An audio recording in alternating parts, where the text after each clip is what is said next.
Yo,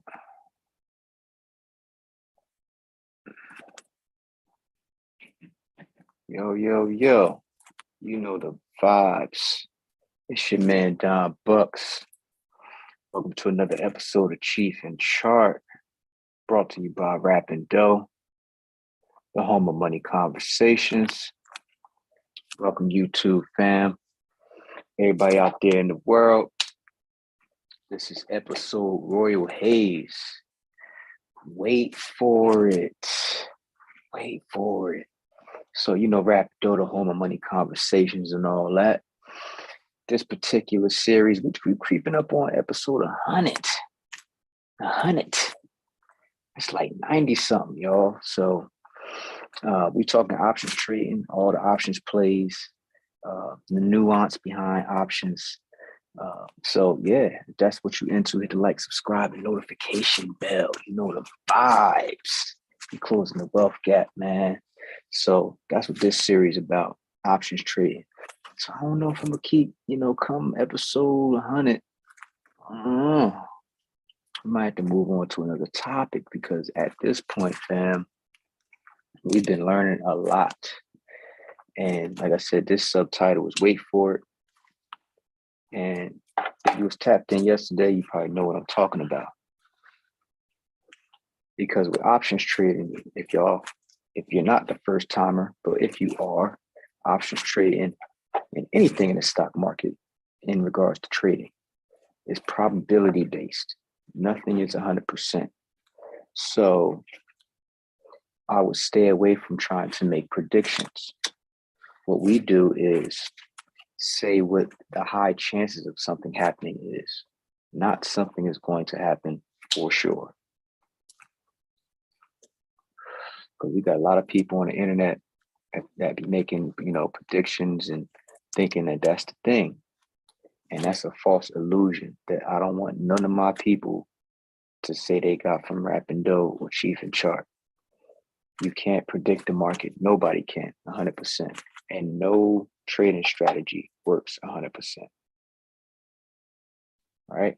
They all work 100% of the time. Well, all of them work, but none of them work 100% of the time. None of them. So, hope that's a sigh of relief because a lot of people will negate their strategy and think their strategy is wrong. But nah, that's just the nature of the market. That's why you don't want to be over leveraging.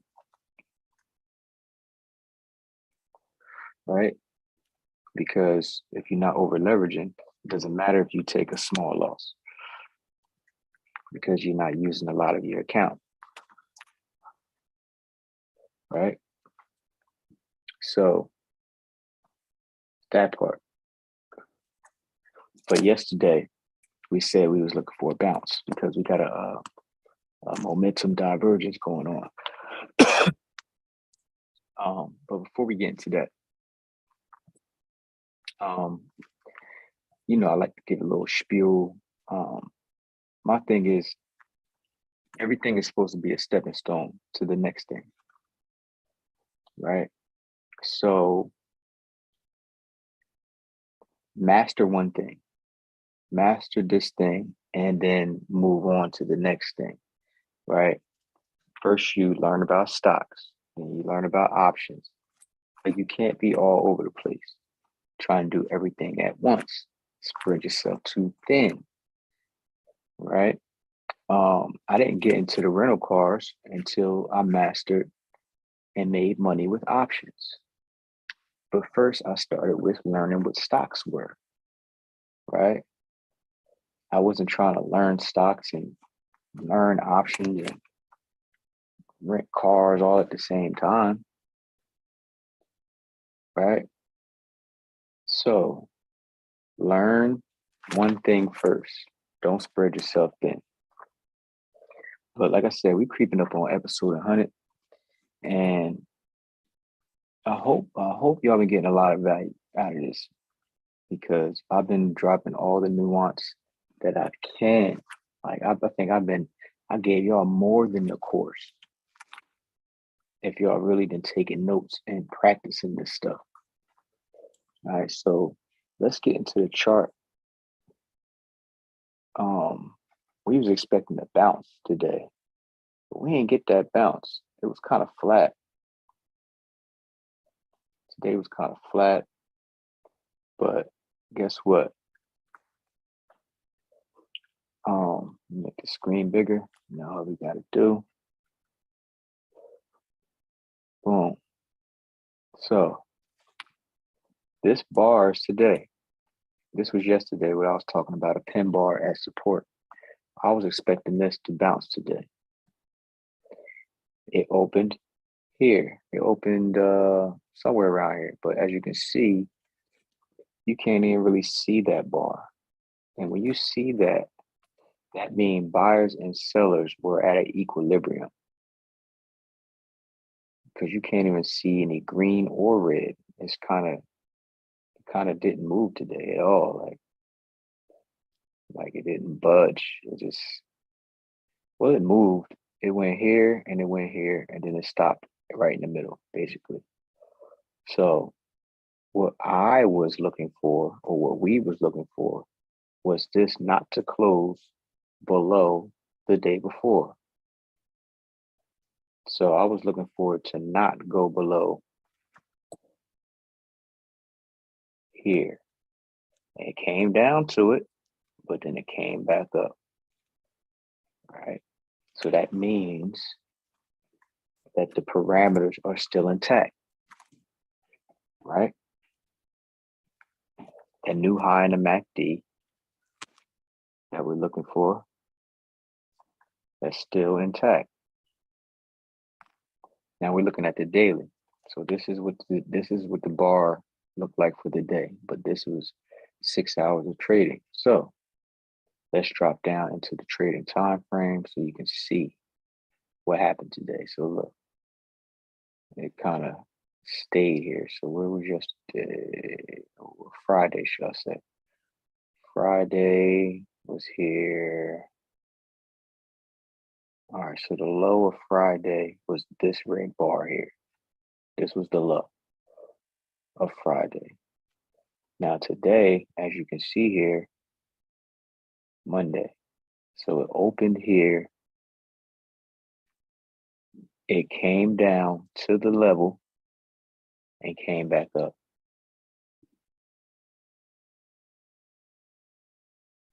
But it wasn't much movement today. It was flat, not much movement. But if you look at the daily bar, you can see that it didn't go below support and it didn't close below Friday's low, which is good because if it did, I would probably be looking to get out of the play, but it didn't. And the reason why, if this is your first time and you haven't taken any courses, the reason why we look at the spot is because that is a big picture of the overall market. It has all 11 sectors of the stock market in this ETF. ETF stands for Exchange Trading Fund, which has 500 stocks under one umbrella. ETF has a basket of stocks, so you can invest in a lot of stocks at one time by buying a share of an ETF. The SPY ETF is the overall market. It stands for S&P 500. So that's the S&P. That's the overall economy. So pretty much every company follows what the SPY is doing because it's in here. You got Apple in here, Amazon in here. You got all the dope companies that's in here. Johnson & Johnson, I believe Johnson & Johnson is. But you get the point. So if the SPY is up, the majority of the market is up. I don't care what stock it is. You got some outliers that might be doing their own thing, but for the most part, whatever the SPY is doing, the rest of the market is doing. SPY is going down, majority of the market is going down. So that's why we look at the SPY, because your stock should be doing the same thing the SPY is doing. So you can use the SPY to gauge what your stock should be doing, right? A little backdrop on why we're looking at the SPY. So we closed with an indecisive bar on support. MACD high still intact.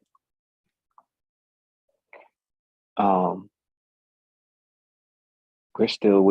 I'm still looking forward to test for. What is that? 402. I'm looking for the bounce. We'll have to wait and see. But if you got time on your contract, you don't care. You can wait and see if it's going to go below your low. If it go below your low, and that's your exit, get out. But it hasn't, and the parameter is still intact. So I'm looking for tomorrow or sometime this week for this to make a bounce and test 402. But this is the weakness that I said you should be looking for. I said, if you missed this Friday, if you missed that, wait for some more weakness. And this is the weakness that we was waiting for. This is our edge. Weakness with the new high in MACD. We're waiting to see how much weakness. So we had all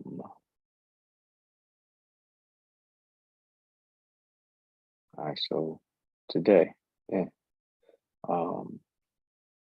This is the weakness. Let's drop down to the 2 hour. Which one you could have hopped in?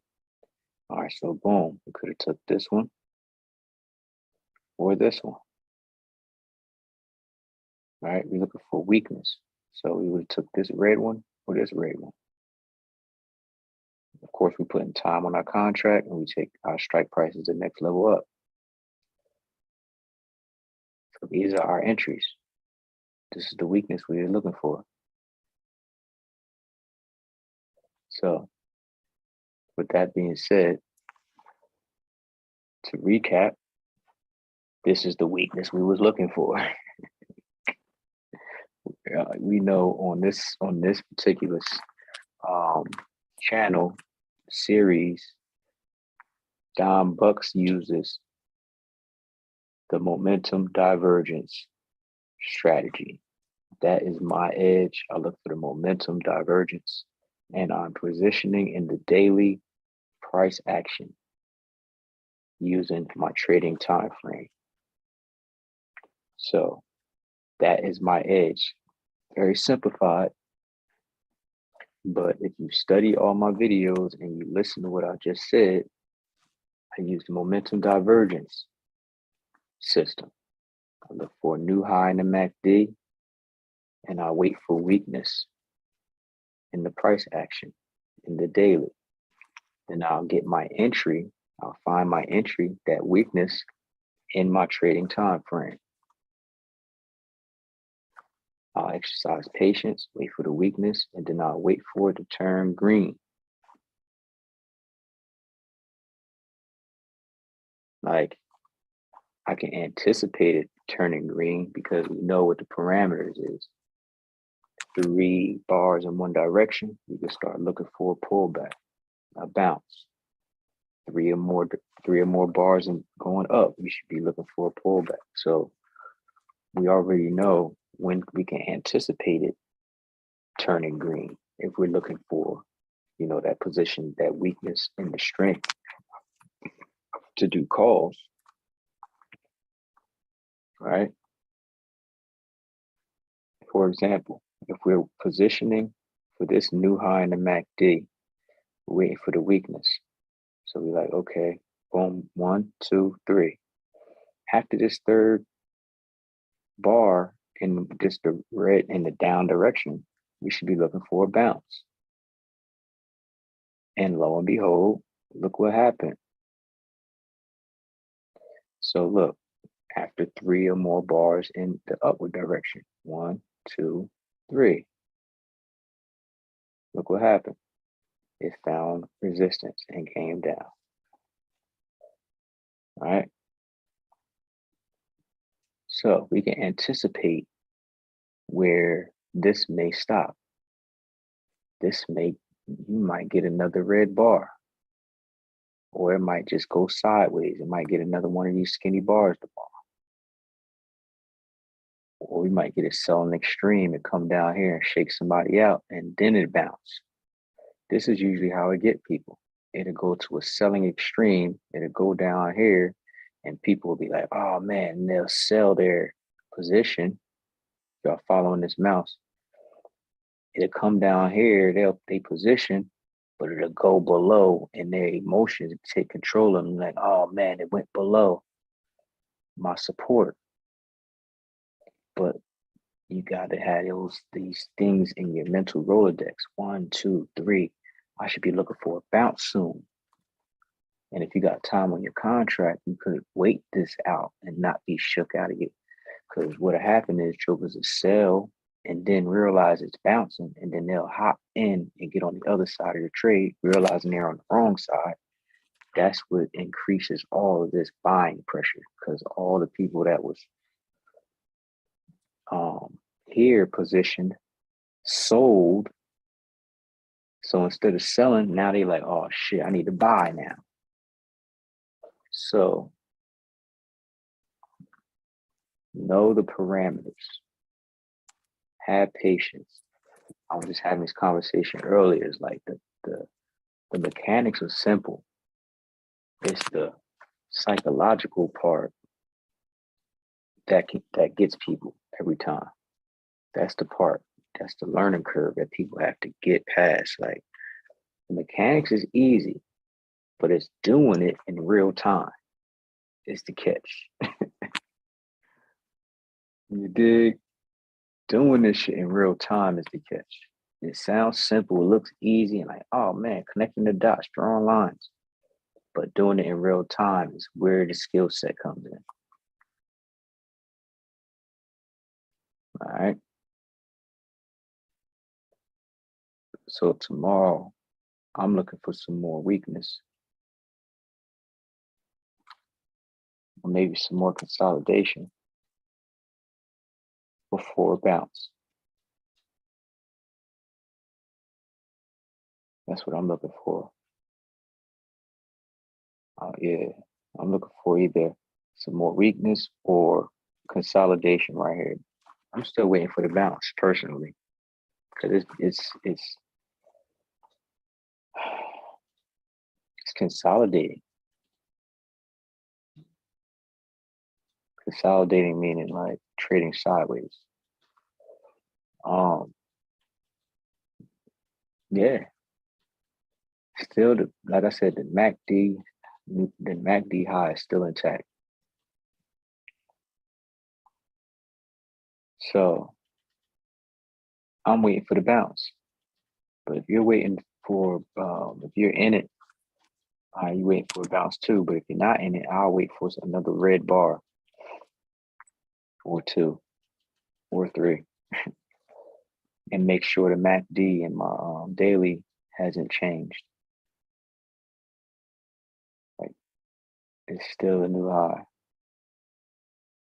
Still up there. So that's what I see, y'all. My picture at. Stop broadcasting. Oh shit, that's not what I meant to do.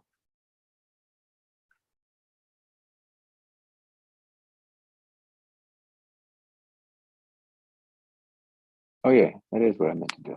Okay, yeah. Still learning this stuff, but yeah, that's what we got, yo. I'll be looking for some more weakness before I make an entry. You feel me? I'm looking for the test of 402. We'll just have to wait and see. You have to wait and see, but that's what I see for right now. It's your man Don Bucks. Make sure you hit the like, subscribe, notification bell. If you want to learn how to swing trade like this, hit the description of the channel. Grab the course. Actually, I got a few more of these left. Options Made Easy. It's from the boot camp that we ran a couple months back. Still got a few copies left. Not many, but I still got some copies. It's free. All you gotta do is pay for shipping. So get yours. Till tomorrow. make sure you always remember it ain't no competition. It's always you versus you.